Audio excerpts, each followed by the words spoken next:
Hello കൂട്ടുകാരെ, എല്ലാവർക്കും നമ്മുടെ അടുത്ത വീഡിയോയിലേക്ക് സ്വാഗതം. ഇന്നത്തെ വീഡിയോ എന്താണെന്ന് വെച്ചാൽ നമ്മൾ ലാസ്റ്റ് വീഡിയോയിൽ എല്ലാം അറ്റാച്ച് ചെയ്ത് റെഡിയാക്കി വെച്ചിട്ടുണ്ട്. ഇന്ന് നമുക്ക് ഷോൾഡർ അറ്റാച്ച് ചെയ്തിട്ട് ക്രോസ് പീസ് എങ്ങനെ ചെയ്യുന്നതെന്ന് നമുക്ക് നോക്കാം. അപ്പോൾ വീഡിയോയ്ക്ക് പോകുന്നതിന് മുന്നേ ചാനൽ ആദ്യമായിട്ട് കാണുന്നവരുണ്ടെന്നുണ്ടെങ്കിൽ തീർച്ചയായിട്ടും സബ്സ്ക്രൈബ് ചെയ്ത് സപ്പോർട്ട് ചെയ്യുക. നമ്മൾ ബാക്ക് പീസിൻ്റെ നല്ല വശത്തിന് മേലെ ഓരോ ഫ്രണ്ട് പീസും വച്ച് ഡബിൾ തയ്യൽ കൊടുക്കണം. ഡബിൾ സ്റ്റിച്ച് കൊടുത്തിട്ട് നമ്മളതെടുത്ത് കട്ട് ചെയ്തെടുത്തിട്ട് അത് കഴിഞ്ഞ് എന്തോ ചെയ്യേണ്ടതെന്ന് വെച്ചാൽ, നമുക്ക് കഴുത്ത് എത്ര ഉണ്ടെന്നാണ് നമ്മുടെ ഷോൾഡറിൻ്റെ നീളം ഒരു പ്രാവശ്യം കൂടെ നമ്മൾ ചെക്ക് ചെയ്യണം. 2 ഷോൾഡറും നോക്കണം. അപ്പം നമ്മൾ ഷോൾഡർ എനിക്ക് 2.25 വന്നത്.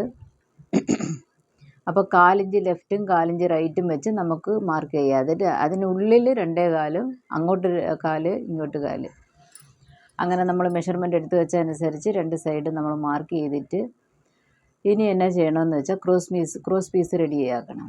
ക്രോസ് പീസ് റെഡിയാക്കാനായിട്ട് നമുക്ക് ബാലൻസ് ഒന്ന പീസ് കാണത്തില്ലേ, അതിന് ഒരു 1.5 ഇഞ്ച് അല്ലെ ഒരു 2-1.25 അളവിന് നമുക്ക് വെട്ടിയെടുത്തിട്ട് നമ്മൾ ഈ കഴുത്ത് എത്ര ഉണ്ടെന്ന് നമ്മൾ ആദ്യമേ ഒന്ന് ചെക്ക് ചെയ്ത് വെച്ചേക്കണം. അപ്പം നമുക്ക് ആവശ്യമില്ലാത്ത നമ്മൾ പീസ് വെട്ടി സമയം മെനക്കെടുത്തേണ്ടതിൻ്റെ കാര്യമില്ല. ഓക്കെ, വെട്ടിയെടുത്തിട്ട് ഈ 2 സൈഡും സ്ട്രെയിറ്റ് ആക്കി വയ്ക്കണം. സ്ട്രെയിറ്റ് ആക്കിയിട്ട് നമുക്ക് എത്ര അളവുണ്ടെന്ന് ആൾറെഡി നമ്മൾ ചെക്ക് ചെയ്ത് വെച്ചിട്ടുണ്ടല്ലോ, അതനുസരിച്ച് നോക്കിയിട്ട് ഇതിനെ ജോയിൻറ്റ് ചെയ്യണം. ക്രോസ് പീസ് തയ്ക്കുമ്പോൾ എടുത്ത് വലിച്ച് നീട്ടിക്കളയരുത്. വലിച്ച് നീട്ടിക്കഴിയുമ്പോൾ കഴുത്ത് മടക്കി അടിച്ച് വരുമ്പോഴത്തേക്ക് അതിനൊരു വള്ളിപ്പുമാതിരി കാണും. അതുകൊണ്ട് അങ്ങനെ ചെയ്യരുത്. ഈ ജോയിൻറ്റ് ചെയ്തതിൻ്റെ തയ്യൽ അകത്ത് പോകുന്ന കണക്ക് നമുക്കൊരു പ്രഷർ വുഡിൻ്റെ ലെഫ്റ്റ് സൈഡിൽ ഒരു 1/4 ഇഞ്ച് വിട്ടിട്ട് നമ്മളതിന് തയ്യൽ കൊടുക്കണം.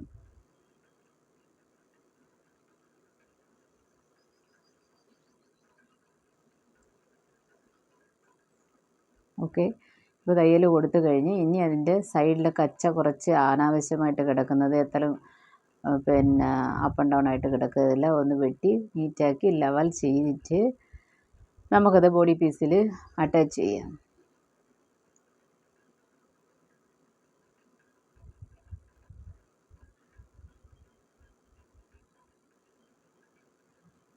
ഓക്കെ, ഇപ്പം നീറ്റാക്കി റെഡിയാക്കിയിട്ടുണ്ട്. ബോഡി പീസിൽ നമ്മളിപ്പോൾ ഒരു സൈഡിൽ നിന്നാണ് ചെയ്യുന്നത്. ഹൂക്കിൻ്റെ സൈഡിൽ നിന്നാണ് നമ്മളിപ്പോൾ ചെയ്തുകൊണ്ടിരിക്കുന്നത്. അതിൻ്റെ എൻഡ് ഒന്ന് മടക്കി വച്ചിട്ട് നമ്മൾ കുറച്ച് അത് കഴുത്തിൻ്റെ ആ വളവ് വരുന്നിടത്ത് ഒരു പ്ലീറ്റ് മാതിരി എടുത്തിട്ട് വേണം നമ്മൾ ചെയ്യാൻ. പ്ലീറ്റ് പോലെ എടുക്കണം. അപ്പം നമ്മൾ തിരിച്ച് മടക്കി തയ്ക്കുമ്പോൾ ഇത് നല്ല രീതിയിൽ വളഞ്ഞു കൊടുക്കാനായിട്ട് ഈ പ്ലീറ്റ് എടുക്കുന്നതുകൊണ്ട് നമുക്ക് സാധിക്കും. അതുപോലെ ബാക്ക് കഴുത്തിൻ്റെ അവിടെ ഒരു പ്ലീറ്റ് എടുത്തിട്ടുണ്ട്. ഈ സൈഡിൽ ഒരു പ്ലീറ്റ് എടുക്കണം. പ്ലീറ്റ് എടുക്കുന്ന കണ്ടോ, ഫ്രണ്ടിലും കഴുത്ത് വളഞ്ഞ് സ്ട്രെയിറ്റ് ആയിട്ട് പോകുന്നിടത്ത് നമ്മളങ്ങനെ ചെയ്യേണ്ടുന്ന കാര്യമില്ല. ഇത് അറ്റാച്ച് ചെയ്യുമ്പം അതിനകത്ത് നമ്മൾ തയ്യൽ ചെയ്തില്ലായിരുന്നു, ആ തയ്യലിൻ്റെ മേലെ തന്നെ നമ്മൾ തയ്യലിടുന്നതാണ് കറക്റ്റായിട്ട് വരും. അപ്പോൾ അടിയിലെ പീസ് ഇതെല്ലാം നല്ല ഒതുക്കി വച്ചിട്ട് കറക്റ്റായിട്ട് വച്ചിട്ട് നല്ല രീതിയിൽ ഈക്വലായിട്ട് വച്ച് ലെവലായിട്ട് തയ്ക്കണം. അവസാനം കൊണ്ടുവന്ന് അത് ഒരു മടക്കി വയ്ക്കണം. എന്നിട്ട് നമ്മൾ ഈ പ്ലീറ്റ് കൊടുത്തല്ലേ ആ സ്ഥലത്തെല്ലാം ചെറുതായിട്ടൊരു കട്ട് മാർക്ക് ഇട്ട് വയ്ക്കുകയാണെങ്കിൽ ഈ പ്ലീറ്റ് കൊടുത്തത് ഈ കട്ട് മാർക്കും കൂടെ ആകുമ്പോൾ നമുക്ക് റൗണ്ട് ഷേപ്പ് നല്ല രീതിയിൽ വളഞ്ഞു വരും. തിരിച്ചിട്ട് തയ്ക്കുമ്പോൾ നമുക്ക് ഓക്കെ ആയിരിക്കും. അത് കഴിഞ്ഞിട്ട് നമ്മൾ അതിൻ്റെ മേലൂടെ ഒരു മേൽ തയ്യൽ കൊടുക്കണം.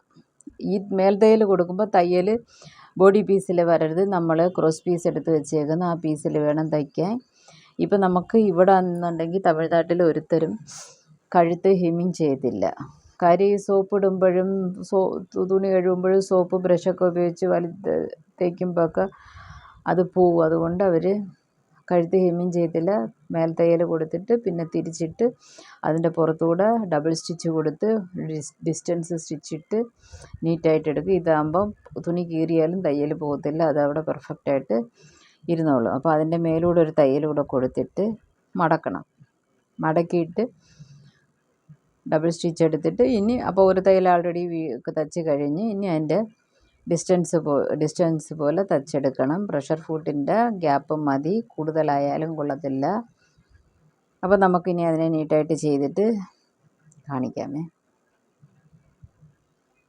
നമ്മൾ കട്ട് മാർക്കും പ്ലീറ്റും എല്ലാം കൊടുത്തിട്ടുള്ളത് കൊണ്ട് നമുക്ക് പെട്ടെന്നത് വളഞ്ഞ് കിട്ടും. വീഡിയോ സ്പീഡിലിട്ടേക്കുന്നുണ്ട്, അത് പെട്ടെന്ന് പോകുന്ന എനിക്ക് തോന്നുന്നത്. എല്ലാം കറക്റ്റായിട്ട് കിട്ടിയിട്ടുണ്ട്. അപ്പോൾ നമ്മൾ ക്രോസ് പീസ് എങ്ങനെയാണ് അറ്റാച്ച് ചെയ്യുന്നതെന്ന് മനസ്സിലായെന്ന് വിശ്വസിക്കുന്നു.